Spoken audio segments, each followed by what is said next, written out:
En Radio Ágape presentamos Cristo en las Escrituras, junto al pastor Rubén Chacón.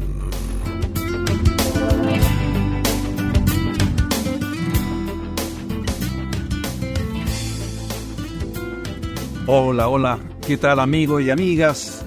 Bienvenidos a su programa Cristo en las Escrituras.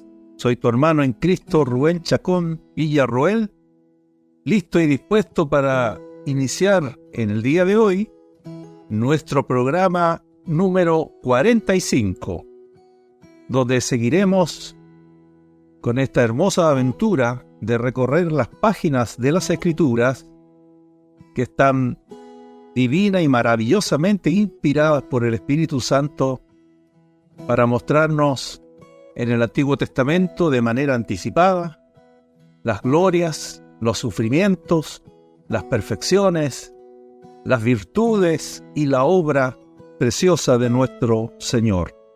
Una obra que fue hecha de manera plena, definitiva y para siempre en Cristo Jesús, a favor de todos los que creen en Él.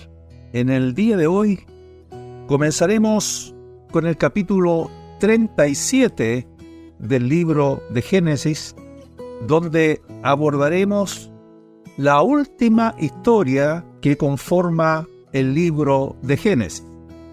Recordemos que el libro de Génesis está compuesto por 10 historias que están hermosamente hiladas para hacer posible la construcción de este primer libro de nuestra Biblia llamado Génesis, en hebreo Bereshit. Estas 10 historias, si repasamos un poco, la primera de ellas es la historia de los cielos y de la tierra. La segunda historia es la de los descendientes de Adán. La tercera historia, la historia de Noé. Luego viene la historia de los descendientes de Noé. Posteriormente, la historia de los descendientes de Sem. Después, la historia de los descendientes de Taré, centrada principalmente en su hijo Abraham. Luego, la historia de los descendientes de Ismael.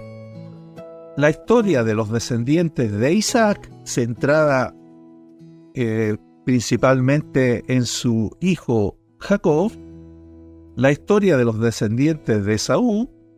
Y hoy día, a partir de ahora, la última historia, la historia de los descendientes de Jacob. Dice Génesis 37:1, dice: habitó Jacob en la tierra donde había morado su padre, en tierra de Canaán. Esto es la tierra o la ciudad de Hebrón, donde habitaba su padre y donde regresó finalmente a la casa del padre, el hijo del exilio, el hijo del destierro. Después de 20 años, Jacob llegó a la casa de su padre. Así terminamos la historia anterior en el programa anterior.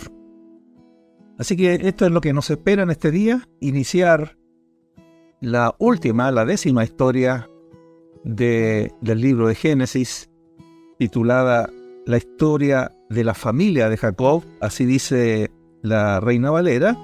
La NBI dice: esta es la historia de Jacob y su familia.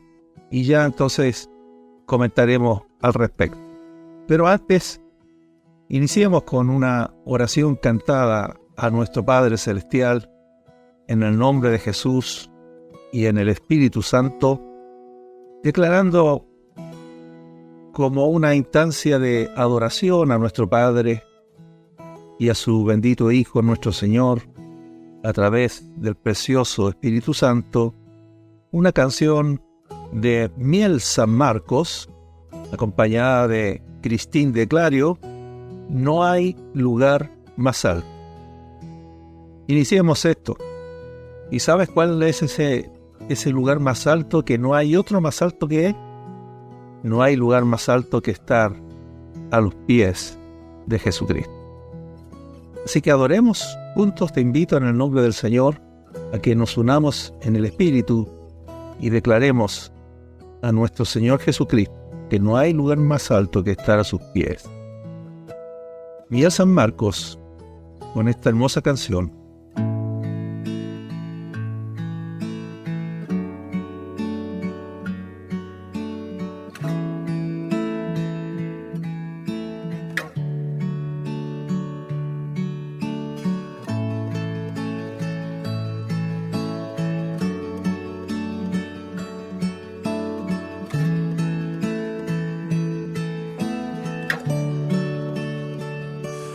Tus pies arde mi corazón, a tus pies entrego lo que soy. Es el lugar de mi seguridad, donde nadie me puede señalar.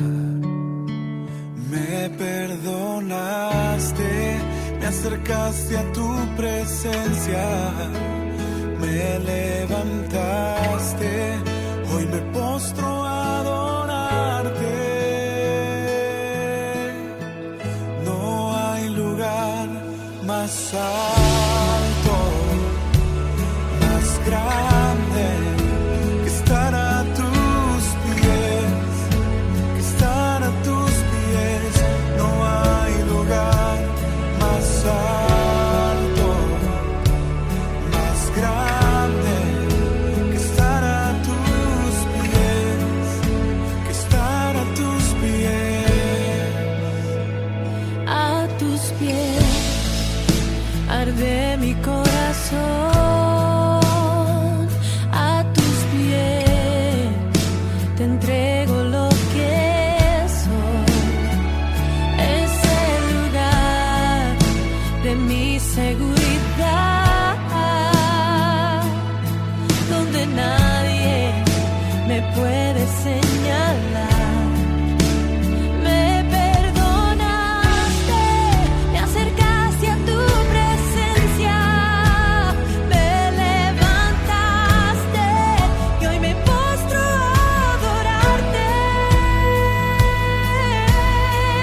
No hay lugar más alto, más grande que estar a tus pies, estar a tus pies. No hay lugar más alto, más grande que estar a tus pies, estar a tus pies. No hay lugar más alto, más grande que estar a tus pies, estar a tus pies. No hay lugar más alto, más grande que estar a tus pies, estar a tus pies. Y aquí permaneceré, postrado a tus pies. Y aquí permaneceré a los pies de Cristo.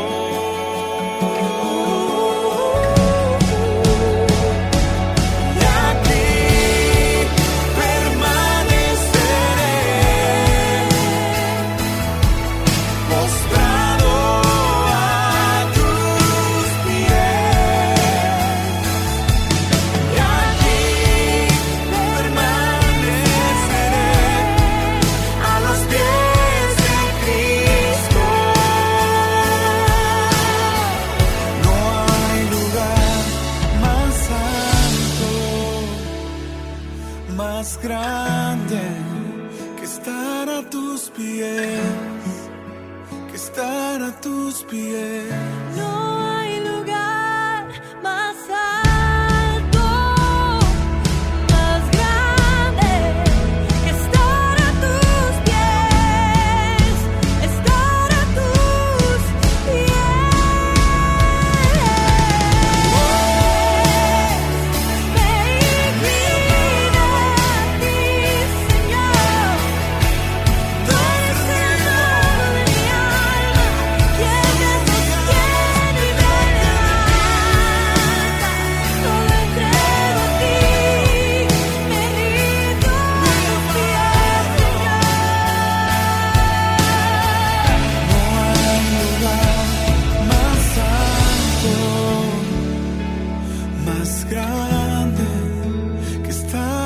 Bien, amigas y amigos, esta ha sido nuestra oración, en este caso, adoración a nuestro bendito Señor Jesucristo.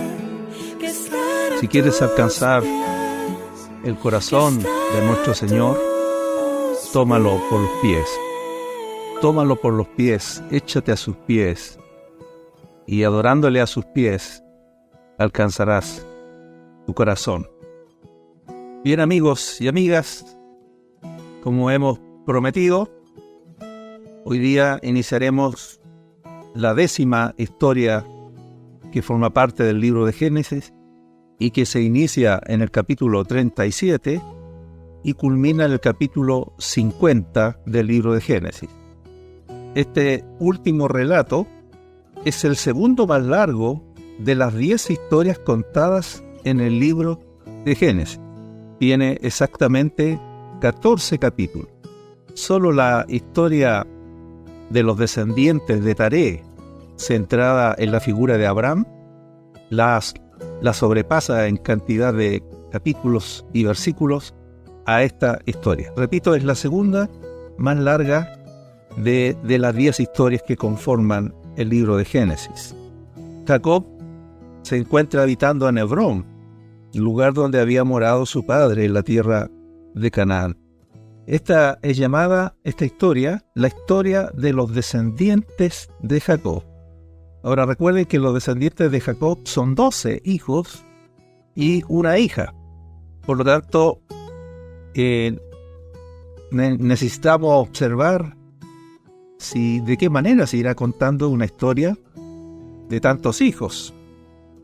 Y cuando miramos con atención, descubrimos que la historia de la familia de Jacob se nos relata teniendo como hilo conductor al hijo de Raquel, el primogénito de Raquel, el hermano José, llamado José. La historia se enmarca y se va a contar de esa manera, teniendo como figura principal a José. Y la historia de José comienza, dice el versículo 2, dice: esta es la historia de la familia de Jacob, dice. José, siendo de edad de 17 años. Así que la historia de los hijos de Jacob se centra en el hijo llamado José cuando tenía 17 años. Y termina esta historia al final, en el capítulo 50, con la muerte de José cumpliendo 110 años. Por lo tanto, desde el capítulo 37 hasta el capítulo 50, tenemos una historia que cubre 93 años de historia. O vamos a decir así, los 93 años de la vida de José. Así que, aunque son 14 capítulos, estaremos recorriendo casi 100 años de historia de estos patriarcas que aparecen aquí en este libro del Génesis. Este hecho de que esté centrado en este hijo de Jacob, llamado José, llama la atención, porque Rubén es el primogénito, ustedes recordarán, y el linaje del Mesías va a correr a través de Judá. Y sin embargo, tampoco la historia estará centrada en Judá, que era lo de esperar, ¿no?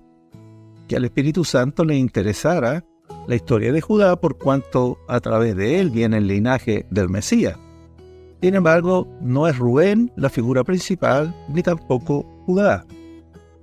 Así que surge la pregunta que es necesario atender: ¿por qué se centra la historia en José, que no es ni el primogénito, ni es el hijo escogido a través del cual correrá el linaje del Mesías? Y podemos dar algunas respuestas. En primer lugar, aunque Rubén era el primogénito, era hijo de Lea y no de Raquel. Ustedes deberán recordar que Jacob amaba a Raquel y que por ella había trabajado los primeros 7 años a Labán. Lea le llegó a Jacob como algo extra y no buscado. José, por su parte, es el primogénito de Raquel. y el hijo amado y predilecto de Jacob. En segundo lugar, no solo existe una inclinación de tipo afectivo hacia José, estamos buscando la razón de que el libro se centre en José. Hay una inclinación de tipo afectivo porque para Jacob es el hijo de su esposa amada y para Raquel es su hijo primogénito. Sino sabemos además, y ya esto ya es historia comentada, que una situación grave complicó la primogenitura de Rubén. Mientras moraba Israel en Migdal Edar, Rubén se había acostado con Bila, la concubina de su padre. Eso lo comentamos en el capítulo 35. Por ese hecho, cuando Jacob profetiza sobre cada uno de sus hijos antes de morir, dice de Rubén, comillas, impetuoso como las aguas, no serás el principal, por cuanto subiste al lecho de tu padre. Entonces te envileciste subiendo a mi estrado. Esta bendición a los hijos de Jacob todavía no la hemos visto, está en el capítulo 49, pero me adelanto para decir entonces que por decisión del padre, en una especie de maldición, el padre determina que Rubén no será el principal por el pecado cometido. La versión de la Biblia al día lo dice en estos términos, dice, te degrado porque dormiste con una de mis mujeres y así me deshonraste. Así que por su pecado Rubén perdió pues la primogenitura. Ahora, entonces, como conclusión, legal e históricamente Rubén era el primogénito, pero afectiva y espiritualmente lo fue José. Una tercera razón que podemos dar es que José recibirá en la práctica una doble porción de la tierra, que era una de las prerrogativas del hijo primogénito.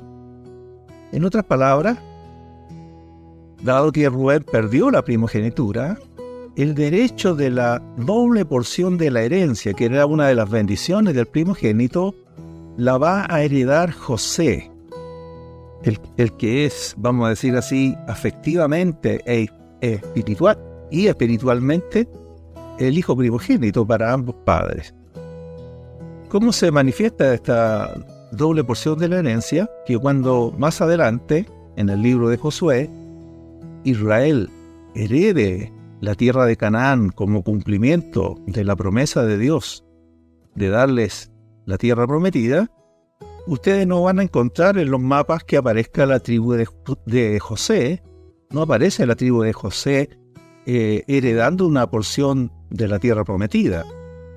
La tierra prometida va a ser repartida entre las 12 tribus, pero usted no encontrará la tribu de José. Pero sí encontrará la tribu de Manasés y la tribu de Efraín, que son los hijos de José.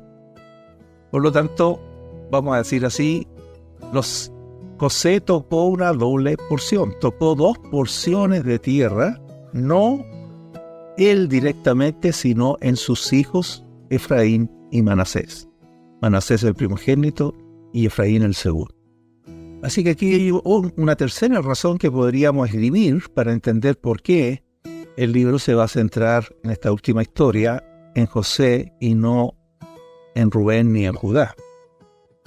Y para confirmar esto, de que a José le correspondió la doble porción de la herencia del primogénito, quisiera que miráramos un texto que es muy aclarador y que no deja ninguna duda.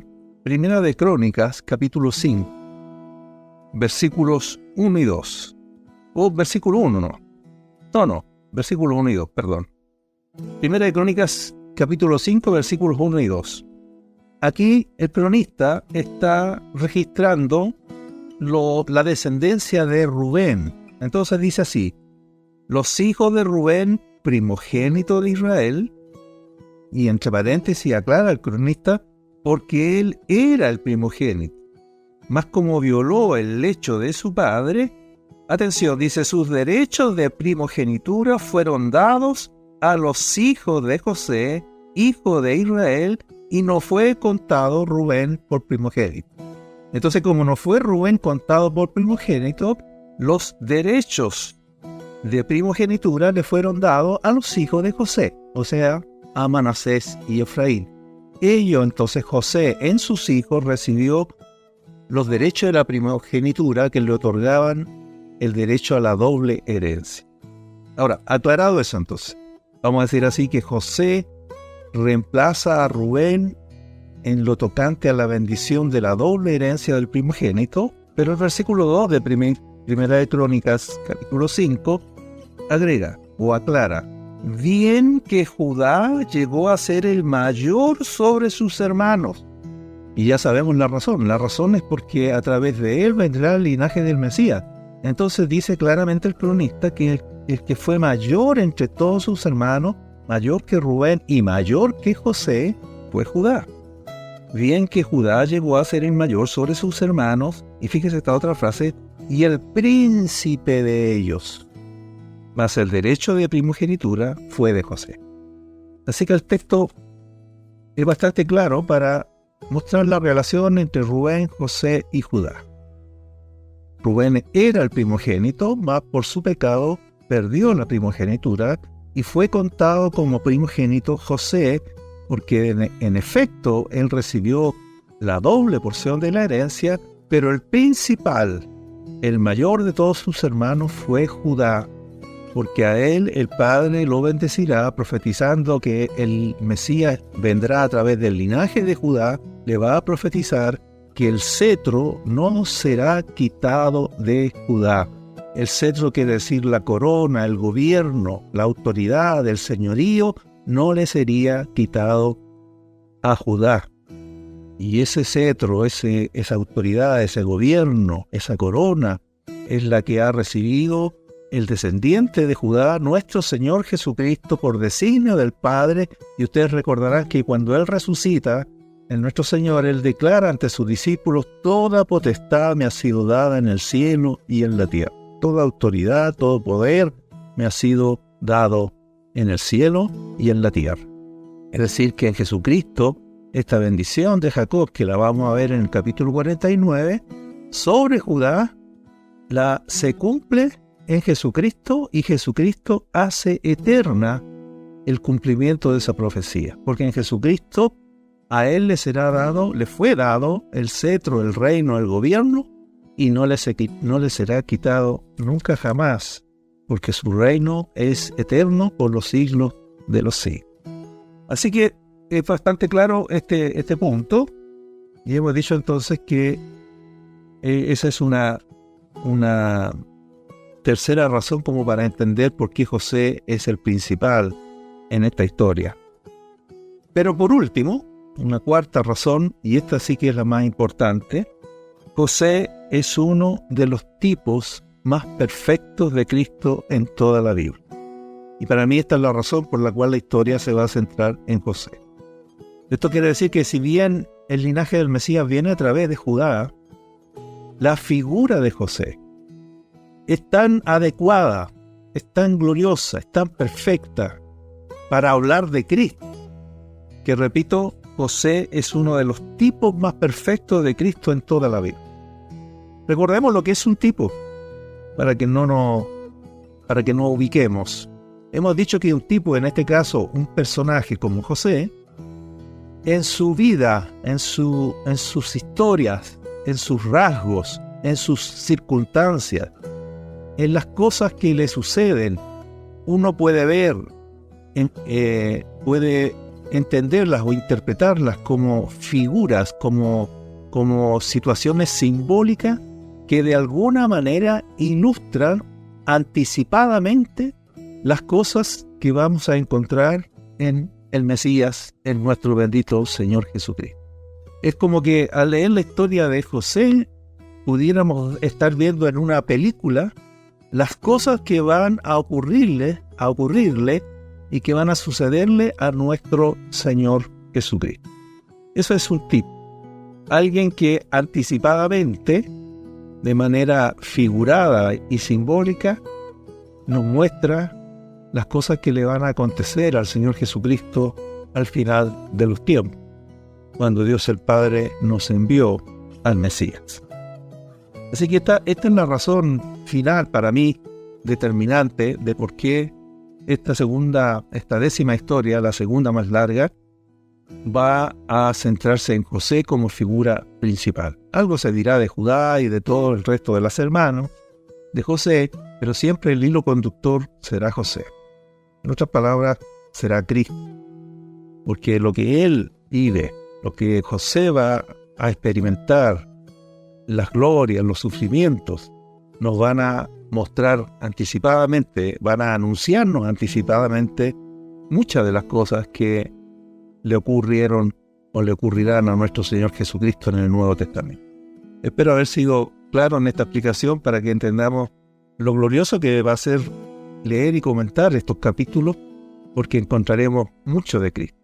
De hecho, haciendo clases sobre el Génesis, en una oportunidad di como tarea a mis alumnos hacer un paralelo entre José y Cristo, es decir, una lista de semejanzas, de frases, de experiencias, de situaciones que va viviendo José y que también le ocurrieron a nuestro Señor Jesucristo. Y como buen profesor, yo también hice la tarea para tener un referente de lo que los alumnos iban a encontrar. Y haciendo yo esa tarea, encontré a lo menos 36 semejanzas entre la vida de José y la vida de nuestro Señor Jesucristo. Y recuerdo que revisando con los alumnos lo que ellos descubrieron, lo que ellos encontraron, llegamos finalmente sumando lo que ellos aportaron a más o menos unas 60 semejanzas. Y eso es mucho decir para un personaje de la Biblia, para un personaje del Antiguo Testamento, es mucho decir encontrar alrededor de unas 60 semejanzas entre uno y otro. Así que será muy interesante avanzar en esto, ¿no? Y solo a modo de anticipo, porque estoy diciendo que para mí esta es la razón fundamental de por qué esta décima historia se concentrará en este hijo de Jacob llamado José, la Biblia de Scofield, esto es algo que está en esa Biblia y no es algo que yo escribí, menciona, de hecho, por eso lo digo solo a modo de anticipo, ¿no? Como una primicia para ir adentrándonos, menciona 7 semejanzas entre José y Cristo, la Biblia de Scofield, en sus comentarios al pie de página. Dice, número 1, ambos eran objeto del amor paternal, tanto José como Cristo. Número 2, ambos eran odiados por sus hermanos. Número 3, la afirmación que ambos hicieron de poseer una misión superior fue rechazada por sus hermanos. Les provocó envidia o les provocó celo, pero no les gustó. Cuarto, los hermanos de ambos conspiraron para darles muerte. 5, José fue muerto intencional y simbólicamente por sus hermanos, porque cuando decidieron dejarlo en la cisterna, era para matarlo, para que se muriera. A Cristo le dieron muerte sus hermanos en la cruz. 6, ambos llegaron a ser una bendición para los gentiles y se unieron a una esposa gentil. O sea, no solo fueron de bendición ambos para los gentiles, sino que se casaron con una esposa gentil. Y 7, dice el hermano Scofield, José reconcilió a sus hermanos consigo y luego los exaltó. Así era Cristo con sus hermanos judíos en el futuro, dice el hermano Scofield como una 7ª semejanza. Eso es para que vayan simplemente teniendo una idea de lo que podríamos encontrar en esta preciosa historia, que estas hermosas coincidencias o semejanzas entre José y Cristo. Así que comencemos. En el capítulo 37 dice que, siendo José de edad de 17 años, apacentaba las ovejas con sus hermanos, y el joven estaba con los hijos de Bilha y con los hijos de Zilpa, mujeres de su padre, e informaba José a su padre la mala fama de ellos. Y se está refiriendo a los hijos de Bilha, que era sierva de Raquel, se está refiriendo a la conducta de Dan y Neftalí, y los hijos de Silpa, que era sierva de Lea, se está refiriendo a Gad y Aser. Así que José aparece pastoreando las ovejas de su padre con sus hermanos, pero mencionando de manera especial a Dan, Neftalí, Gad y Aser, y el papá, y José informaba al papá la mala fama de sus hermanos. Eran hermanos que tenían mala fama. Y el versículo 3 dice entonces, del capítulo 37, amaba Israel a José más que a todos sus hijos. Y amaba Israel a José más que a todos sus hijos.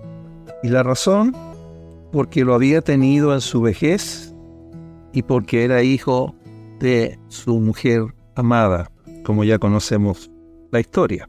Y hay aquí entonces en esa frasecita, y amaba Israel a José más que a todos sus hijos, un primer paralelo entre José y Cristo. Porque escuche lo que va a decir el Nuevo Testamento con respecto a Cristo en Mateo 3:17. Dice en Mateo 3:17, en el momento en que Jesús está siendo bautizado en agua, dice que los cielos se abrieron y una voz de los cielos que decía: este es mi Hijo amado, en quien tengo complacencia. Este es el Hijo de mi amor, en quien yo tengo alegría, en quien tengo plena satisfacción. La NBI dice que el Padre dijo de Jesucristo: estoy muy complacido con Él. Dios ha de llevar muchos hijos a la gloria, pero su Hijo amado, el Señor Jesucristo, este es mi Hijo amado, en Él estoy muy complacido. De manera que así como José era el hijo más amado de Jacob, Jesucristo es el hijo más amado del Padre. Alabado sea el Señor. Bendito sea el Señor. Así que ya en esta primera mención, al iniciar apenas esta historia, ya encontramos un hermoso paralelo entre José y Cristo. Dice algo más el versículo 3, repito, y amaba Israel a José más que a todos sus hijos porque lo había tenido en su vejez, y le hizo una túnica de diversos colores. Es decir, expresó su amor Jacob a su hijo predilecto, haciéndole una túnica de diversos colores. Vamos a decir así, una túnica hermosa, una túnica que destacaba a José por sobre sus hermanos. Razón por la cual dice que, viendo sus hermanos que su padre lo amaba más que a todos sus hermanos, le aborrecían y no podían hablarle pacíficamente. Qué tremendo, ¿no? Despertó un celo en sus hermanos, una envidia y un odio, porque dice, le aborrecían, lo odiaron. Y no había manera que cuando se dirigían a él lo pudieran hacer pacíficamente. Dice, comenzaron a odiarlo y ni siquiera lo saludaban, dice la NBI. Y aquí encontramos un segundo paralelo ya. ¿Por qué? Porque nuestro Señor Jesucristo sufrió la misma suerte. El Hijo predilecto del Padre Celestial, que declaró públicamente de Él, este es mi Hijo amado, en quien tengo plena alegría, pleno contentamiento, en quien encuentro absoluta satisfacción. Él también fue odiado por sus hermanos, fue rechazado por sus hermanos. Así que miremos ahora el Evangelio de Juan, en el capítulo 1, versículo 11, para hacer un segundo paralelo entre José y Jesucristo. En el capítulo 1 del Evangelio de Juan, dice en el versículo 11, a lo suyo vino y los suyos no le recibieron. Vino a lo que era suyo, pero los suyos no lo recibieron. Lo rechazaron. Y todos sabemos que no solo no lo recibieron ni lo rechazaron, sino terminaron dándole muerte en la cruz del Calvario. Él recibió la misma suerte que José de sus hermanos, los judíos. Versículo 5 dice: y soñó Josué un sueño y lo contó a sus hermanos, y ellos llegaron a aborrecerle más todavía, porque el sueño, lejos de arreglar las cosas con sus hermanos, las empeoró más todavía. Porque José les contó el sueño y les dijo: oíd ahora este sueño que he soñado. He aquí que atábamos manojos en medio del campo, y he aquí que mi manojo se levantaba y estaba derecho, y que vuestros manojos estaban alrededor y se inclinaban al mío. Qué tremendo, ¿no? Era para dejarlo a un lado a José.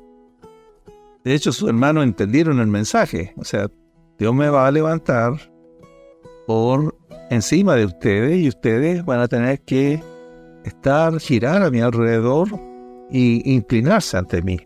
Esto llegará a cumplirse literalmente. Así que los hermanos le respondieron: ¿reinarás tú sobre nosotros? ¿O señorearás sobre nosotros? Y le aborrecieron aún más a causa de sus sueños y sus palabras. Soñó aún otro sueño y lo contó a sus hermanos diciendo: he aquí que he soñado otro sueño, y he aquí que el sol y la luna y 11 estrellas se inclinaban a mí.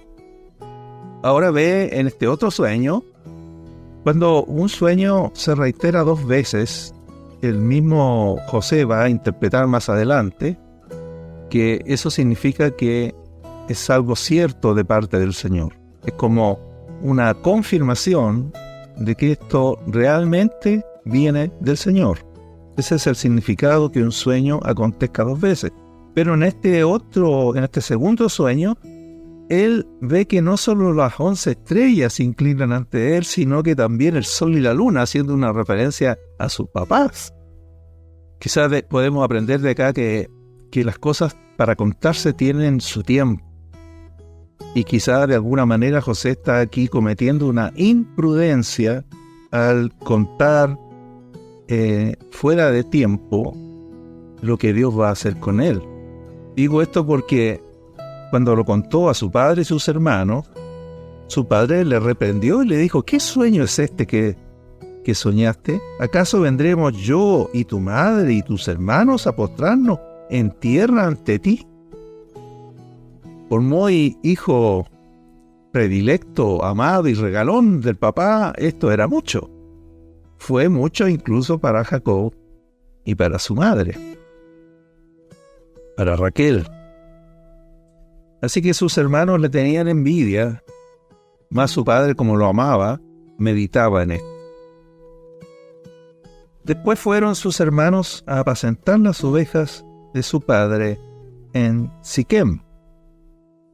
Y dijo Israel a José: tus hermanos apacientan las ovejas en Siquem, ven y te enviaré a ellos. Y él respondió: heme aquí. E Israel le dijo: ve ahora, mira cómo están tus hermanos y cómo están las ovejas, y tráeme la respuesta. Y lo envió del valle de Hebrón, donde dijimos que estaba morando Jacob, donde había morado Isaac y Abraham, y llegó a Siquem. Y lo halló un hombre andando él errante por el campo, y le preguntó a aquel hombre diciendo: ¿qué buscas? José respondió: busco a mis hermanos, te ruego que me muestres dónde están apacentando. Aquel hombre respondió: ya se han ido de aquí, y yo les oí decir: vamos a Dotán. Entonces José fue tras de sus hermanos y los halló en Dotán. Hagamos un alto aquí para saber después qué ocurrió cuando José encontró a sus hermanos. Pero antes hagamos una pequeña pausa para tener un tiempo de adoración, uniéndonos a la canción de nuestro hermano Franco Figueroa, entiendo que es chileno, y si es chileno es bueno, con su preciosa canción. Una canción preciosa para adorar a nuestro Padre y al Señor Jesucristo, titulada Mi Plenitud. Escuchemos y adoremos juntos Mi Plenitud con Franco Figueroa.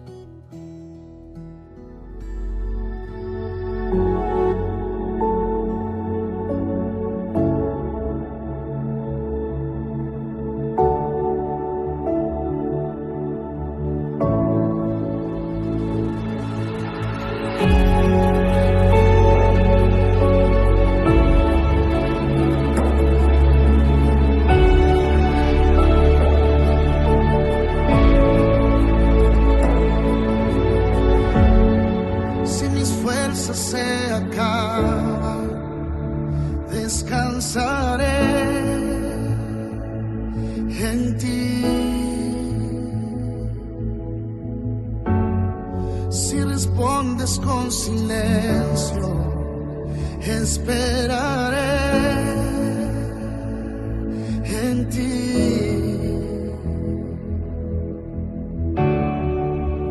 Príncipe de paz, tu palabra me dice que no me dejarás.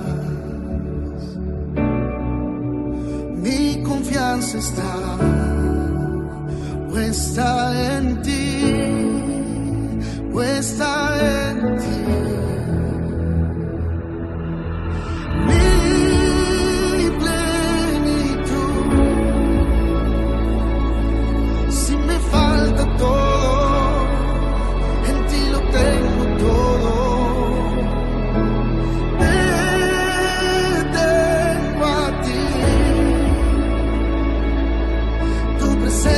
Todo, eres mi tesoro.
presencia estoy.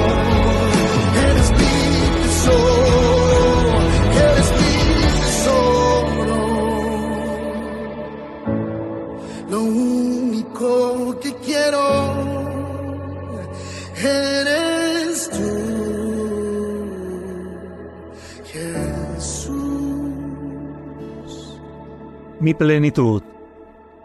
Esta canción anticipa lo que va a ser la experiencia de José a partir de este momento, a partir del versículo 18 del capítulo 37, porque él comenzará a experimentar el rechazo de sus hermanos, el odio de sus hermanos, el deseo de darle muerte, tal como lo experimentará en el futuro dentro de la historia bíblica nuestro Señor Jesucristo. Y la pregunta es, cuando estas cosas asaltan nuestra vida, cuando el abandono, el rechazo se presentan en nuestra experiencia, sepan ustedes que es la gloriosa oportunidad de experimentar que el Señor es nuestra plenitud. Que aunque nos falte todo, si lo tenemos a Él, lo tenemos todo. Así que estas cosas que desde un punto de vista se ven tan negativas, tan desastrosas, son una oportunidad especial de Dios para que lo experimentemos a Él y lo experimentemos como nuestro todo. Muy bien, en los últimos minutitos que nos quedan, veamos un poco más, avancemos en nuestra lectura y comentario de Génesis 37. El versículo 18 dice que cuando ellos lo vieron de lejos, José llegó a Dotán, donde estaban sus hermanos pastoreando. Cuando lo vieron de lejos, antes que llegara cerca de ellos, conspiraron contra él para matarle. Y vaya pensando en que estamos leyendo la historia de José y pareciera que estuviésemos leyendo la historia de nuestro Señor. ¿Cuántas veces conspiraron para matar a nuestro Señor? Y se dijeron el uno al otro: he aquí viene el soñador. Ahora pues, venid y matémosle y echémosle en una cisterna. Y diremos: alguna mala bestia lo devoró, y veremos qué será de su sueño. O sea, matémoslo, deshagámonos de él y veremos en qué quedaron entonces sus sueños. En otras palabras, vamos a frustrar cualquier posibilidad de que sus sueños se cumplan. Cuando Rubén oyó esto, lo libró de sus manos y dijo: no lo matemos. Rubén está actuando entonces como en su calidad de primogénito, ¿no? Así que toma la autoridad sobre sus hermanos y dice: no lo vamos a matar. Y le dijo Rubén: no derraméis sangre, echadlo en esta cisterna que está en el desierto, y no pongáis mano en él, por librarlo así de sus manos, para hacerlo volver a su padre. En otras palabras, quiere Rubén ganar tiempo, librarlo de que lo maten, propone echarlo a la cisterna con la idea de después sacarlo de allí y llevarlo de vuelta a su padre. Está actuando, repito, en la calidad de primogénito, de la autoridad de ser el principal entre sus hermanos, y está usando legítimamente y en beneficio de su hermano menor José. Dice entonces el 23 que sucedió pues que cuando llegó José a sus hermanos, ellos quitaron a José su túnica, la túnica de colores que tenía sobre sí, y le tomaron y le echaron en la cisterna, pero la cisterna estaba vacía, no había en ella agua. Por lo tanto, José no moriría ahogado. Y se sentaron a comer pan, y alzando los ojos miraron, y he aquí una compañía de ismaelitas que venía de Galaad, ¿no? Estos son los hijos de Ismael, y sus camellos traían aromas, bálsamo y mirra, e iban a llevarlo a Egipto. Los ismaelitas eran comerciantes y entonces traficaban estos bienes, estas cosas con Egipto, hacían comercio en Egipto, proveyendo de estas especias como el bálsamo y la mirra. Entonces Judá dijo a sus hermanos: ¿qué provecho hay en que matemos a nuestro hermano y encubramos su muerte? Noten cómo comienza Judá en una especie de competencia a tomar también autoridad sobre sus hermanos, en este caso también en defensa de José. Y dice él: no hay ningún provecho en que lo matemos y que luego tratemos de tapar o encubrir su muerte. Venid y vendámosle a los ismaelitas, y no sea nuestra mano sobre él, porque él es nuestro hermano, nuestra propia carne. Y sus hermanos convinieron con él. Es decir, la opinión, la proposición de Judá prevaleció por sobre la de Rubén. Y cuando pasaban los madianitas, mercaderes, sacaron ellos a José de la cisterna y le trajeron arriba y le vendieron a los ismaelitas por 20 piezas de plata y llevaron a José a Egipto. Aquí tenemos dos paralelos más de la experiencia de José con las experiencias de nuestro Señor. Solo mencionaremos una, que lo vendieron a José, sus hermanos, por 20 piezas de plata. Y si vamos a Mateo, capítulo 27:3, ustedes recordarán, Judas, dice el 27:3, entonces Judas, el que le había entregado, viendo que era condenado, devolvió arrepentido las 30 piezas de plata a los principales sacerdotes y a los ancianos. Nuestro precioso Señor también fue vendido, no por 20 piezas de plata como José, sino por 30 piezas de plata. Pero aquí hay otro paralelo muy significativo. Sus hermanos vendieron a José por una cantidad de piezas de plata, al igual como Judas entregó y vendió a nuestro Señor por 30 piezas de plata. Bien, amigos, quedaremos hasta aquí y continuaremos en nuestro próximo programa este hermoso paralelo que podemos ir mientras vamos leyendo la historia de José, viendo entre sombras la propia historia de nuestro Señor reflejada aquí. Benditos somos. Nos vemos en un próximo programa. Chao. En Radio Ágape hemos presentado Cristo en las Escrituras, junto al pastor Rubén Chacón.